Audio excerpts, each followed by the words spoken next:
ಇವತ್ತು ಬೆಂಗಳೂರಿನಲ್ಲಿ 16ನೇ ಚಲನಚಿತ್ರೋತ್ಸವವನ್ನು ಇಂಟರ್ನ್ಯಾಷನಲ್ ಫಿಲ್ಮೋತ್ಸವ ಅಂತಾರಾಷ್ಟ್ರೀಯ ಚಲನಚಿತ್ರೋತ್ಸವವನ್ನು ಆಚರಣೆ ಮಾಡ್ತಾ ಇದ್ದೀವಿ. ಈ ಚಲನಚಿತ್ರೋತ್ಸವವನ್ನು ವಾರ್ತಾ ಇಲಾಖೆಯವರು, ಚಲನಚಿತ್ರ ಅಕಾಡೆಮಿಯವರು ಮತ್ತು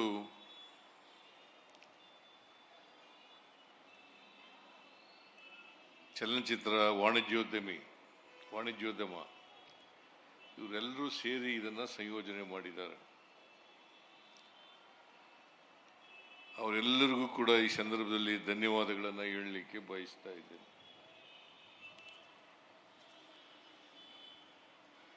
ಜೊತೆಗೆ ಅತ್ಯಂತ ಸಂತೋಷದಿಂದ 16ನೇ ಅಂತಾರಾಷ್ಟ್ರೀಯ ಚಲನಚಿತ್ರೋತ್ಸವವನ್ನು ಉದ್ಘಾಟನೆ ಮಾಡಿದ್ದೇನೆ ಅಂತ ಸಂತೋಷದಿಂದ ಹೇಳಲಿಕ್ಕೆ ಬಯಸ್ತೇನೆ. ಬಹಳ ಜನರು ಈಗಾಗಲೇ ಮಾತನಾಡಿದ್ದಾರೆ. ಚಲನಚಿತ್ರ ಅನ್ನೋದು ಇದೆಯಲ್ಲ, ಬರೀ ಅದೊಂದು ಕಲೆ ಅಲ್ಲ, ಅದು ನಮ್ಮ ಸಂಸ್ಕೃತಿನೂ ಕೂಡ ಹೌದು.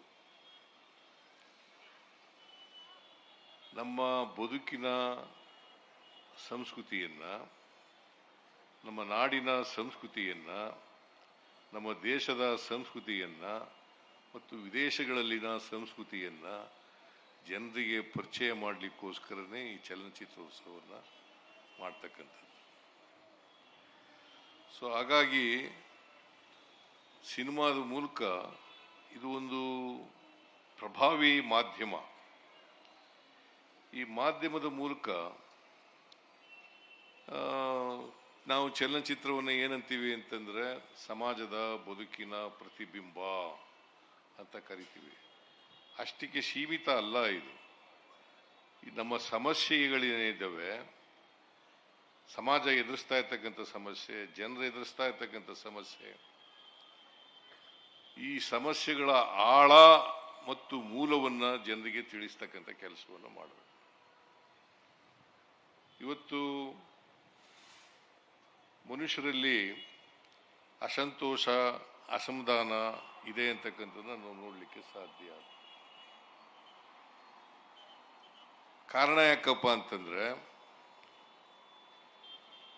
ನಮ್ಮಲ್ಲಿ ಅಸಹನೆ ಜಾಸ್ತಿ ಬೆಳೀಲಿಕ್ಕೆ ಪ್ರಾರಂಭ ಆಗಿದೆ, ವೈಷಮ್ಯ ಜಾಸ್ತಿ ಬೆಳೀಲಿಕ್ಕೆ ಜಾಸ್ತಿ ಆಗಿದೆ, ಪ್ರೀತಿ ಕಡಿಮೆ ಆಗ್ತಾ ಇದೆ, ಎಲ್ರಿಗೂ ನಮಸ್ಕಾರ. ಅಭಿಮಾನ ಕಡಿಮೆ ಆಗ್ತಾ ಇದೆ. ಈ ಕಾರಣದಿಂದ ಸಮಾಜದಲ್ಲಿ ಒಂದು ರೀತಿಯ ಅಸಂತೋಷವನ್ನು ನಾವು ನೋಡಲಿಕ್ಕೆ ಸಾಧ್ಯ ಆಗ್ತದೆ. ಈ ಅಸಂತೋಷ ಯಾಕೆ ಬಂದಿದೆ? ನಮ್ಮ ದೇಶದಲ್ಲಿ ಸಂಪತ್ತು ಎಲ್ಲ ಜನರ ಕೈಗೆ ಸಮಾನವಾಗಿ ಹಂಚಿಕೆ ಆಗಿಲ್ಲ. ಇವತ್ತು ಏನಾಗಿದೆ, ದೇಶದಲ್ಲಿ ಒಂದು ಲೆಕ್ಕಾಚಾರದ ಪ್ರಕಾರ, ನಮಗಿರೋ ಇನ್ಫಾರ್ಮೇಶನ್ ಪ್ರಕಾರ 1% ಜನರಲ್ಲಿ 50% ಸಂಪತ್ತು ಕೇಂದ್ರೀಕೃತ ಆಗಿದೆ.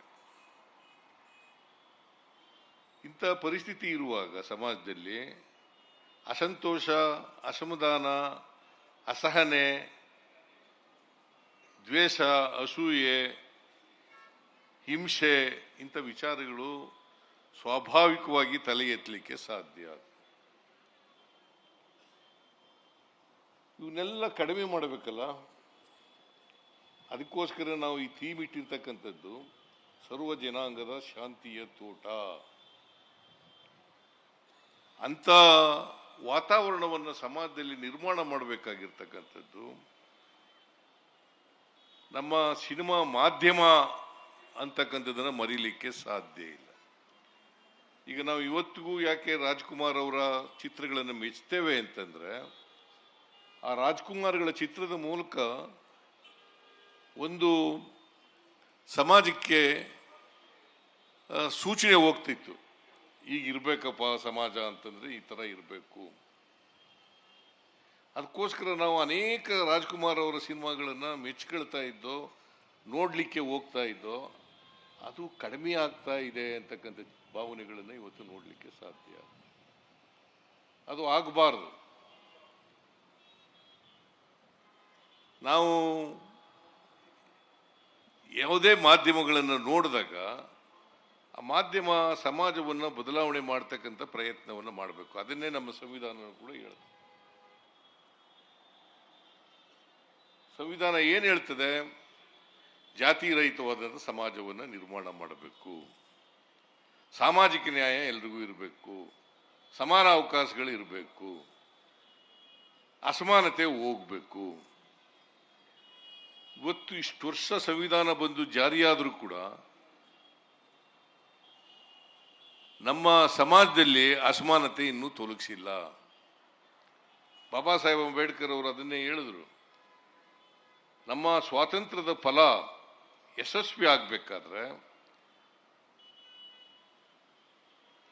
ಸ್ವಾತಂತ್ರ್ಯ ಸಿಕ್ಕದಕ್ಕೆ ಅದು ಯಶಸ್ವಿ ಆಗಬೇಕಾದ್ರೆ ಸಮಾಜದಲ್ಲಿ ಅಸಮಾನತೆ ಹೋಗಬೇಕು, ಪ್ರತಿಯೊಬ್ಬರಿಗೂ ಕೂಡ ಸಮಾನ ಅವಕಾಶಗಳಿರಬೇಕು, ಪ್ರತಿಯೊಬ್ಬರು ಕೂಡ ಆರ್ಥಿಕವಾಗಿ ಸಾಮಾಜಿಕವಾಗಿ ಸಬಲರಾದಾಗ ಮಾತ್ರ ಆಗಬೇಕು.